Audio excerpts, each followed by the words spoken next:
with title plans seemingly teased for a WWE star and more. This is Wrestling Rambles. My name is John, and you're watching the Wrestling Report.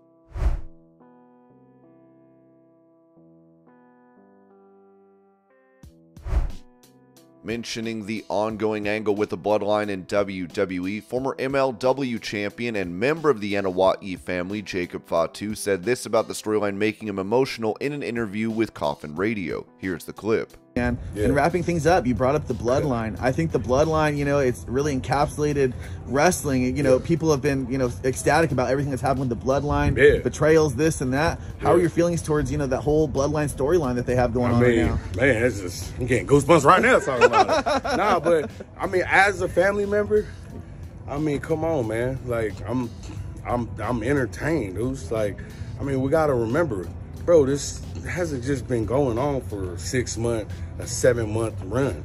We're talking about 3 years, and I get emotional, like when we talk about it. Sorry, man, because like this is how real it is, though. You know what I'm saying? Like, man, bro, my family is, it's not just been this. It was like, it's been this way forever.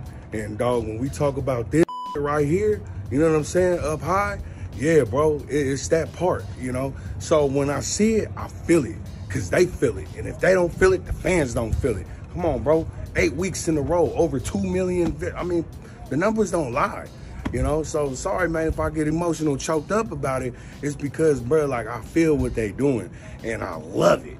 And I fucking love it. You know what I'm saying? Yeah, bro. But overall, though, man, like, Big Dog, Roman, Solo, Usos, man, like, I've grown up watching these guys, man, and like I said before, it was like, I was locked down in that thing, and, seen them on TV, and, bro, it's longevity, So you asked me about the Bloodline, how I feel. I think it's amazing. And once again, even though I'm the family member, I be thinking I know what's going to go on. But, bro, that's when they, you feel me?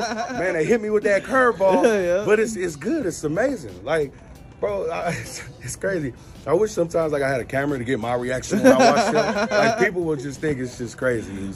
But overall, man, like, thank you for asking about it. I was just talking about, well, fans coming up talking about it. But, man, bro, it's the fans. Fatu on Hawaii Dynasty, baby. It's Samoan Dynasty. So, overall, man, it's with love and respect, man. Hello.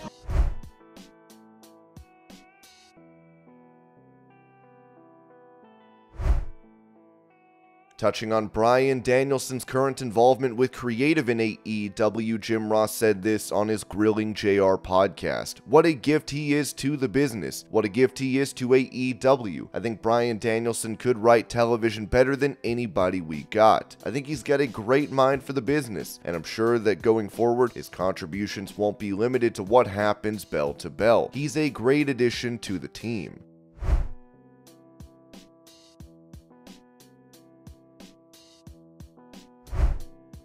On his Keeping It 100 podcast, WCW legend Conan was asked what went wrong for Ronda Rousey in WWE, as he said, "Nothing's really gone wrong with her. She was not a good babyface, okay? And plus, remember when she first came in? She marked out. She was always smiling, and she acted like a mark. And you're supposed to be a celebrity. You should be like, I belong here." But anyway, having said that, she was miscast as a babyface. She couldn't take criticism. She started to go off on people on social media. So WWE probably figured, bro, she's a good heel. And probably in real life, because remember when they were doing Ultimate Fighter and it was her and the other girl, Misha Tate, and how unlikable she came off on that show. So, she is a heel in real life. She wants to, like all the other snowflakes, she wants people to constantly put her over. So they put her as a heel, and I think she's been a good heel. The problem is this Shayna Baszler, who I think is good, that's her girl, and she was like, I want to do something with Shayna, and she's not really in anything exciting right now,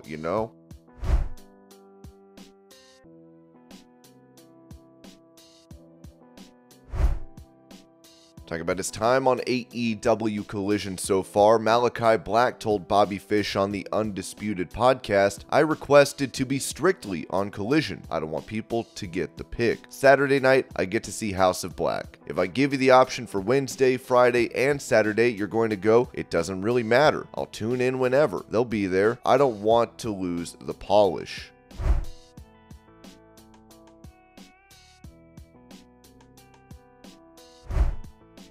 On Twitter, All Elite Botches said that AEW Collision is dead after 3 weeks of episodes, with their latest show only bringing in an average of 432,000 viewers and never breaking 500,000 during the whole episode. A fan would reply to this and tag Jonathan Coachman, writing, "Somebody should have warned them." Coach replied, "Kyle, what do I know? Been out of the business too long. You don't know AEW fans. You're an idiot. Just watch, Tony will show you. Let me repeat myself for those except Kyle who clearly listened. My wrestling shoes do not work on Saturdays. Never have, never will. Now you all can try." AEW Tag Team Champion Dax Harwood then said this, "Hey coach, we're trying to build a brand. It will take time. We understand that. Hopefully you do too. This roster absolutely loves wrestling, like an entity. Loves it. I know you probably can't relate to that. Will this Saturday night TV show endeavor work? Who knows? What I do know is we'll all work our asses off to make it work. I hope you and people like you give us an opportunity to show you professional wrestling is alive. I know you know how Monday nights work, but maybe you'll give us more than 3 weeks to make this work. If not, you're more than welcome to tell me I'm wrong. What I'm not wrong about is wrestling fans love wrestling and will always work to make them proud. Give us a chance."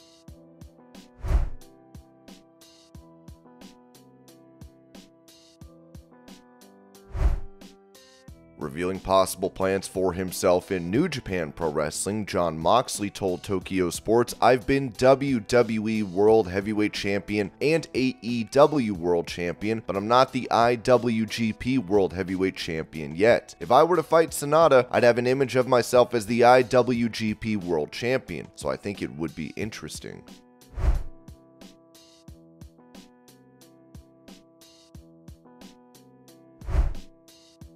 WrestleNomics reported that lawyer for WWE since 1987, Jerry McDevitt, will no longer be representing the company in the antitrust lawsuit brought against WWE by MLW. McDevitt would release this statement writing, "As you may know, since early 2022, I have been working towards retirement. I had hoped that the court would again dismiss MLW's lawsuit as it did the first time. When it did not, and it became obvious that the case would run into at least 2025 in all probability, I advised my client that I would be wrapping things up by year end, and that it would make sense for them to secure counsel who can go the distance on the case now that discovery will be starting. There is also the chance that I might be a witness given the allegations. I will be 74 this January, and it just seems like the right time to make necessary transitions. We have worked with Paul Weiss on other matters, and they are an excellent firm who I will be helping get up to speed. It has been a great 36-year run with a great company and Vince McMahon, and I'm very proud of all that we accomplished during that time, and I will continue to help them any way I can." MLW would chime in on Twitter writing, "MLW just won its first retirement match."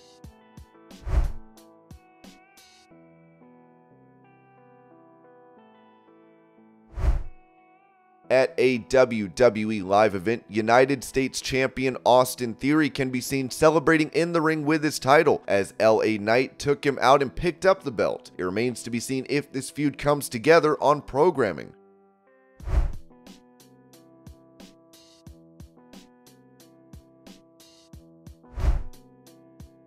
Talking about the Young Bucks and their current status in AEW, Conan said this on his Keeping It 100 podcast. "They can cut promos. I just don't think they're motivated right now. Look at them compared to when the company started. Just their body language, attitude, everything. It just doesn't seem like they want to be there. I could be wrong. They're still building their legacy. They could go to WWE and pop off, you know?"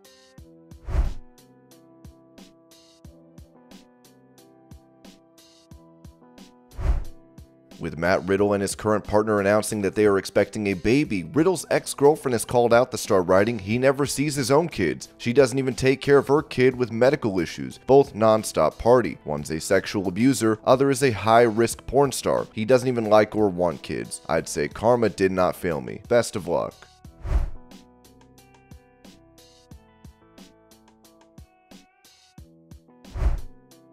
According to PW Insider, a former WWE star has been arrested. As they wrote, former WWE developmental talent Danny Inferno Commando was arrested on June 29th at 3:15 p.m. Eastern in Hernando County, Florida, Tampa area, and has been charged with DUI and possession of a controlled substance without a prescription. Scott Daring sent along that the arrest made the local Hernando Times newspaper website this week. Commando, who was with WWE's then developmental territory Ohio Valley Wrestling from 2004 through 2006 as a part of the Jersey Shore crew, he continued wrestling through 2020 after his WWE release, mostly in the Northeast independent scene. A torn ACL and OVW changed the course of his career. Prior to his time in WWE developmental, he worked regularly as the Inferno Kid, including WWF enhancement matches, first debuting back in 1994. Court records indicate Commando remains incarcerated in Hernando County with bond set at $10,000. And this was your pro wrestling news update. I hope you're all having a great day. Thank you so much for watching, and I'll see y'all later.